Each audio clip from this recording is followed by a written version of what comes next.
শোনো বোনেরা, বিয়ের পর যখন শ্বশুরবাড়িতে যেয়ে দেখবা শ্বশুরবাড়ির সবাই তোমাকে অপমান করছে, তোমাকে ছোট করে কথা বলছে, কিন্তু তোমার প্রাণের প্রিয় স্বামী একদম চুপ, তোমার পক্ষে কোনোই কথা বলতেছে না, তাহলে শোনো, এত দুঃখী হওয়ার কিছু নাই, ডিপ্রেশনে যাওয়ারও কিছু নাই। তখন তুমি বুঝে নিবা যে তোমার স্বামী চাচ্ছে তুমি নিজে পুরো পরিবারকে সোজা করো।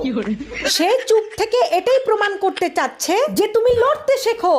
কতদিন আর স্বামীকে বলবে আমার পক্ষ হয়ে কথা বলো, আমার পক্ষ হয়ে কথা বলো, আমার অবস্থান শক্ত করো সংসারে, ঠিক আছে?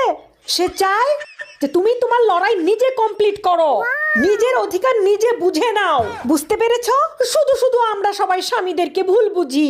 শ্বশুর বাড়িতে যখন কেউ এরকম অপমান অপদস্থ করবে, সমস্যা ঝামেলা করবে, স্বামী চুপ থাকা মানেই স্বামী তোমার পক্ষে। সে চাচ্ছে তুমি আত্মনির্ভরশীল হও।